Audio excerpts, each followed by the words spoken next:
Hello, let's talk about math again. Today I would like to show you why thick spherical buildings of types H3 and H4 cannot exist. I wrote an article about it and I want to show you the proof and explain why I did it. That's what I want to do today. So it is well known that Jacques Tits classified all thick irreducible spherical buildings of rank at least 3 and that he also showed that these are all Mufang. He already mentioned a bunch of stuff in his lecture notes from 1974 and then he provided some proofs of some of the things he already said but maybe didn't prove in full detail in 1977, and I will put the references somewhere. And also then some time passed and later Mufang rank 2 buildings were also classified by Jacques Tits and Richard Weiss, and one case was also worked out by Hendrik Van Maldeghem and Bernhard Mühlherr. But today I will talk about rank at least 3 and I will talk about the non-existence of certain thick spherical buildings. And this non-existence was also already proven by Jacques Tits, so now one could ask, why would you care to prove it again? So I found a new alternative proof. Why would I be interested in that? The reason is that when Jacques Tits proved the non-existence of thick spherical buildings of types H3 and H4, he made use of his extension theorem, which can also be found in his lecture notes from 1974. But this extension theorem is considered rather technical. Jacques Tits actually noted it himself. So some people were not so happy with how technical it was, and there have already been attempts to find some new alternative, more elementary proofs for some of Jacques Tits' results without invoking this extension theorem. And I found a new proof for the non-existence of thick spherical buildings of types H3 and H4, and it's very elementary, does not need the extension theorem, does not need the characterization of Jacques Tits. It is completely new and I want to present it to you today, and it should be easy. I hope it is easy, but it is definitely a proof where you can see what happens. You can see it in pictures, it's very direct, and it should be much easier, I guess. The idea for this project was given to me by Linus Kramer, who is also my PhD advisor, and finding geometric, elementary, alternative proofs for some of Jacques Tits' results was actually one of the main goals of my PhD. And I will also thank Hendrik Van Maldeghem for answering a bunch of my questions. And I will also mention that in 1995, Hendrik Van Maldeghem already found a new way of proving the non-existence of thick spherical buildings of types H3 and H4 without using the extension theorem. However, he needed a concept of regularity, and this was a little bit more complicated still. So my proof is now really elementary and geometric and direct and, just much easier. This video will not include all of the details. If you want all of the details, you should read my article. It's already on archive. And at the beginning I will be a little bit sloppy and hand-wavy for the preliminaries before we start with the proof, just to keep it a little bit shorter. Because we first need to understand how Lie-incidence geometries of type H3 look like. And for that one can look at the diagram, and if you have never seen diagrams or how to translate from a diagram to a geometry, then this might be a little bit mysterious to you, but you will have to accept it or read my thesis or read my article. But if we look at a H3 diagram, then we see 3 vertices, so we have rank 3. We see a subdiagram of a projective plane, so kind of now in our lieincidence geometry we'll have projective planes in there, and these will be the maximal singular subspaces.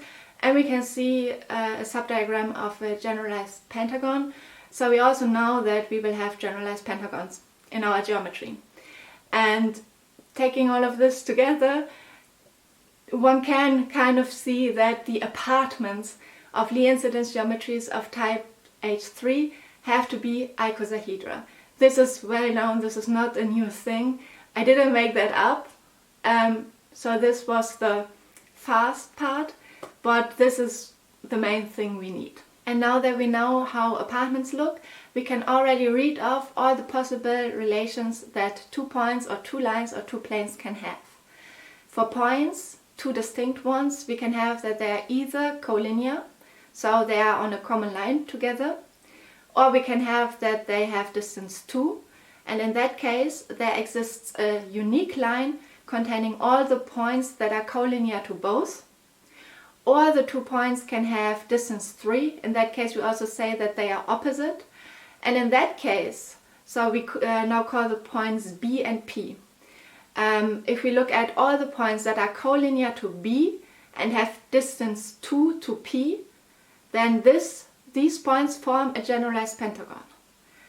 Also the other way around, if we switch the rows of B and P, we have that if we look at all the points that are collinear to P and have distance 2 to B, then these points we get a generalized pentagon. We will not go through all the possible relations that 2 lines or 2 planes can have, but we will definitely mention that lines can be opposite and planes can be opposite, and in the pictures it will become clear what this means.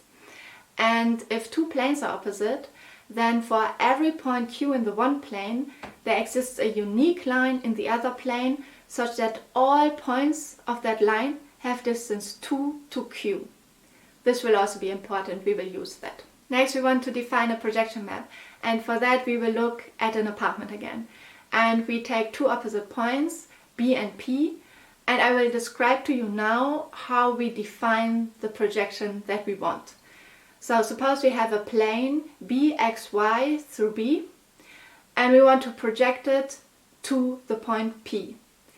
Then we find the unique point, call it Z, that is collinear to P and collinear to a unique line of this plane BXY.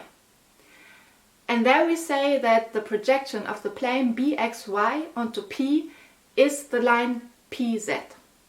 This is how we project a plane through B to a line through P. This is how we project. And of course we can also switch the rows of B and P, and then we know how to project planes through P to lines through B. Now we want to see how to project lines. So suppose we have a line PZ through P, and we want to project it onto B. For that we find the unique point on the line PZ that has distance 2 to B. If this point has distance 2 to B, that means that there exists a unique line containing all the points that are collinear to both B and this unique point. And then this line together with B forms a plane, and we say this plane is the projection of PZ onto B. This is how we define it. And again, if we switch the roles of B and P, it will be the same. So we also know how to project lines through B to planes through P now. I will now tell you about the strategy of the proof. And for the proof we will use another result of Tits that does not invoke the extension theorem, it has nothing to do with it. But Tits showed that mu-func generalized pentagons do not exist. And we will use that result later. So the strategy is, suppose 6 spherical buildings of type H3 existed. Then we will show that the rank 2 residues in those buildings, which are generalized pentagons, are mu-func. And that is then a contradiction to Tits' result. So this is what we will do, roughly.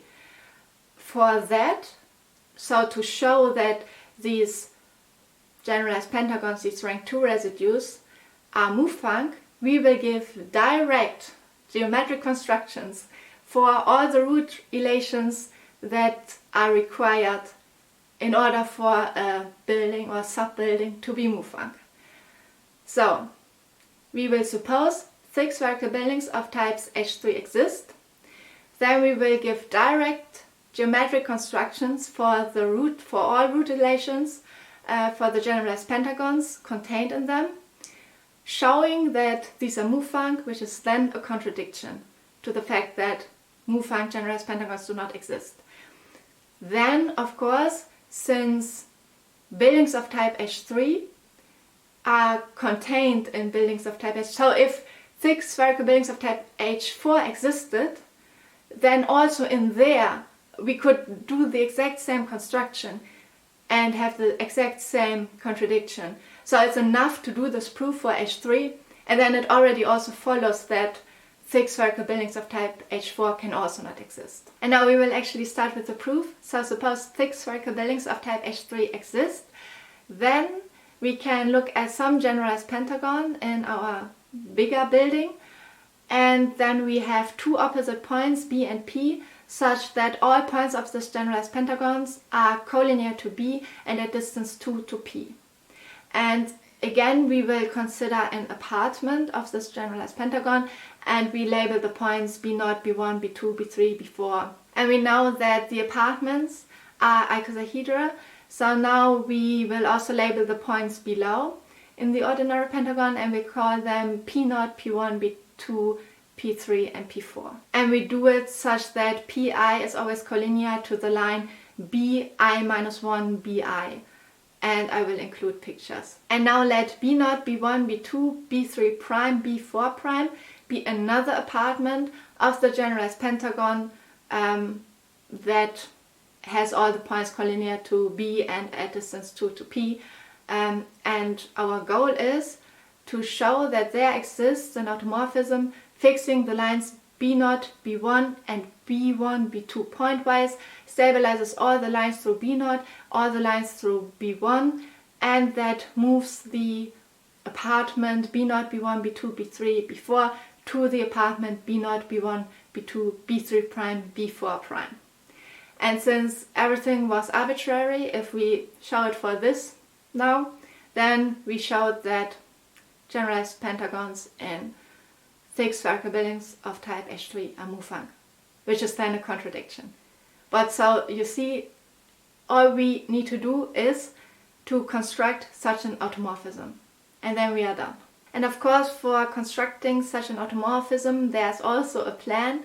I already told you about how we want to project, and the idea is now to find 2 points, D and Q, such that D is opposite to both P and Q is opposite to both D and B, such that we can project from B to P to D to Q and back to B, and then see the new apartment. So the idea is to construct these root relations by just having 4 points and projecting from one to the next and back, and then having the desired automorphism. So first, let D be an arbitrary point on the line B, B1, but not equal to either B or B1. Then there exists a point on the line P, P4, and we call it P4 prime, that has distance 2 to D.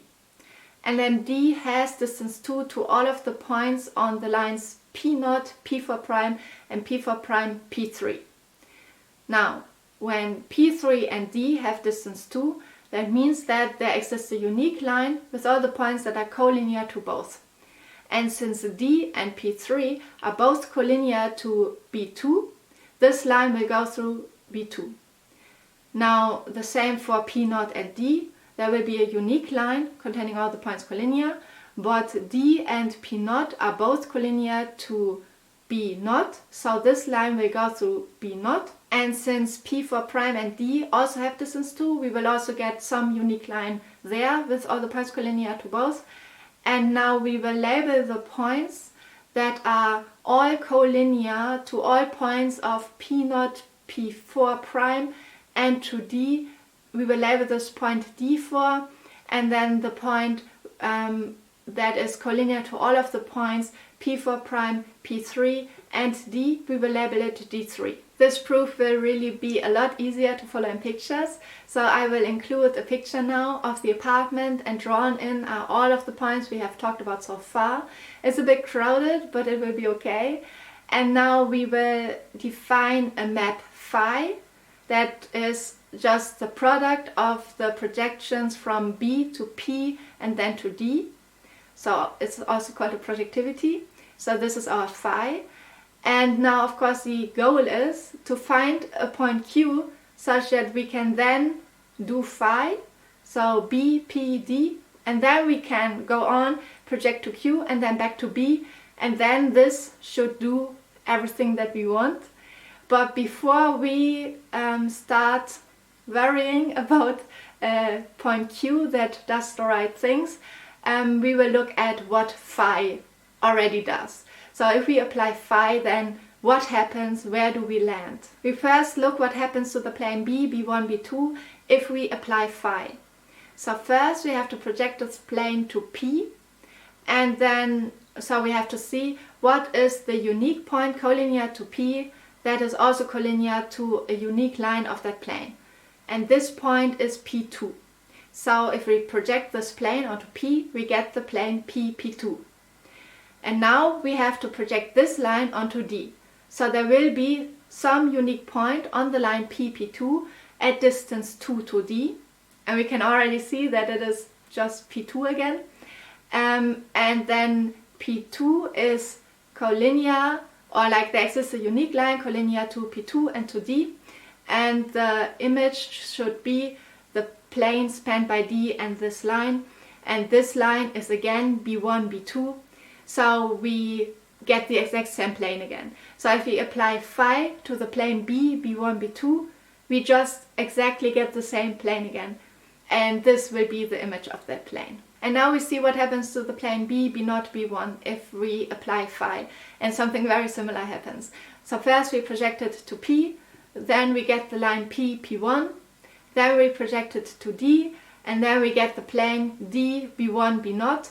But that is exactly the plane B, B0, B1 again. So nothing really happens there. Now what happens to the plane B, B0, B4? First we project it to P, and then we get the line P, P0. Now we project the line P, P0 to D. The unique point on that line at distance 2 to D is P0. And the unique line with all the points collinear to both P0 and D is the line P0, D4. So the image of the plane B, B0, B4 is the plane D, B0, D4. So here something happens. We move on to the plane B, B3, B4. So if we project this plane onto P, then we get the line P, P4. Now we project the line P, P4 to D. And there exists a unique point on that line at distance 2 to D. And we know it is P4 prime. Now there exists a unique line with all the points collinear to both P4 prime and D. And this line is D3, D4. So the image of the plane B, B4, B3 is the plane D, D3, D4. Lastly, we project the plane B, B2, B3. Nothing really new happens. First we project to P, then we get the line P, P3. Then we look at the projection of that line onto D. And then we get the unique line with all the points collinear to both P3 and D is the line B2, D3. So the image will be the plane D, B2, D3. So now we already know if we project from B to P to D, we see what happens. Like some things move, some things stay the same. And now the goal is to find a clever way to define a point Q that is both opposite to D and B, such that if we continue projecting to Q and then to B, we get the desired root elation. We still fix some things and we still move some things, and then we are done. And I will include some pictures again, such that we can see what we already have and what our goal is, where we want to go. And the main idea now is to mainly consider the lines D3, D4 and B3 prime, B4 prime. In fact, one can check that the points D4 and B3 prime are opposite. And that is quite nice, because if they are opposite, then we can include them in an apartment and have them as the 2 points on top and bottom, you see? In fact, we are able to find an apartment containing all of the points B3 prime, B, B2 and B4 prime, and also D, B0, D3 and D4. And I will include a picture of how this apartment looks So this is the apartment. One can see everything measured, everything is nice. And now there are some points that are unlabeled still. And we will give them names. We will label them now. And we will give them the labels Q3, Q4 prime, Q0 and Q4. And it will make sense later why we chose these labels. And now we note that the point Q3 is collinear to the line B2, D3. The point Q4 is collinear to the line D3, D4. And the point Q4 prime is collinear to the line B3 prime, B4 prime. And now we want to take a second to consider the line BD. And I will show you a picture of the old drawing of our apartment with all the things drawn in and the line BD, and now in our new picture the line BD. So in the old picture we can see that the line BD contains the point B1. That means in our new picture, since the line BD is also included there, we can draw in the point B1 because B1 is on that line. And now we also notice that the lines BD and Q4, Q4 prime are opposite. We can see it clearly in our new picture. It's very easy to see. Now let Q be the unique point on the line Q4, Q4 prime that has distance 2 to B1. And I'm telling you, that is a very good way to define Q. And now we consider an apartment containing B, B1, B2, Q, Q0 and Q4 prime. And we specify the apartment by drawing in all of the points that we already know of that have the right relations such that we can draw them in. And then still there will be some points left unlabeled. And these points which are still left unlabeled, we call them Q1 and Q2. Now if we take our old picture again and draw in all the new points, then it looks like this. It is now even more crowded, but it will be fine. But these are all the points we have talked about now so far. It's all drawn in there. And now we define theta to be the map that projects from B to P to D to Q and back to B. And we will then see that everything works out, everything is nice. And we already saw what happened when we projected from B to P to D. So now we only have to check what happens when we start there. So we continue there, project to Q and then back to B. And remember, the goal was to get to the apartment B0, B1, B2, B3 prime, B4 prime, while fixing pointwise certain stuff, blah blah blah. But we just want to see that we end up in the right place if we now continue mapping, projecting to Q and then back to B. We start by looking at the plane D, B2, D3 and see what happens if we project to Q and then to B. So if we project to Q, we get the line Q, Q3. Then on Q, Q3 there's a unique point at distance 2 to B, and that point is Q3. And the unique line containing all of the points that are collinear to both Q3 and B is the line B, B3 prime. So here we can see we map the plane D, B2, D3 to the plane B, B2, B3 prime. What about the plane D, D3, D4? If we project it to Q, then we get the line Q, Q4 because Q4 was exactly the point collinear to D3, D4. Now on Q, Q4 there is a unique point at distance 2 to B. And since Q4 prime was the point collinear to the line B3 prime, B4 prime, we know that it has distance 2 to B. And in particular, if we now project the line Q, Q4 to B, then we get exactly the plane B, B3 prime, B4 prime. Next we look at the plane D, B0, D4. If we project it to Q, we get the line Q, Q0. If we project it to B, we get the plane B, B0, B4 prime, but that is just the same as the plane B, B0, B4. And now it will become very easy. We consider the plane D, B0, B1. If we project it to Q, we get the line Q, Q1. And if we project this line to B, we just get B, B0, B1. So nothing happens there. And the same is true for the plane D, B1, B2. If we project it to Q, we get the line Q, Q2. If we project it to B, we get the plane B, B1, B2. So nothing happens there. It's all fine. That means all in all, we went from here to here. And then overall, if we now think about what we did before when we only projected from B to P to D, then we see we went from here to here to here. So overall we went from there to there. And that was exactly what we wanted to do. Of course, one would now still have to check that the points B0, B1 and B1, B2 are fixed point-wise. That is very easy. And one would have to check that the lines through B0 and the lines through B1 are stabilized.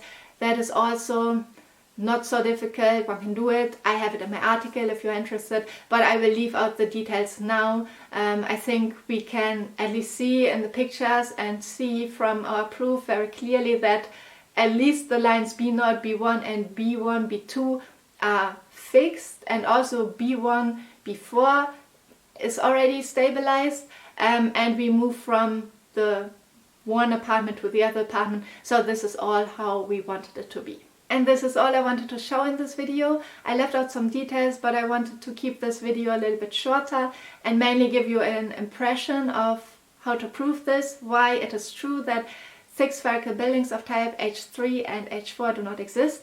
I hope it became clear with all the pictures. If you want to know the details, you can look up my article, it's on arXiv, or you can read my thesis once it is published.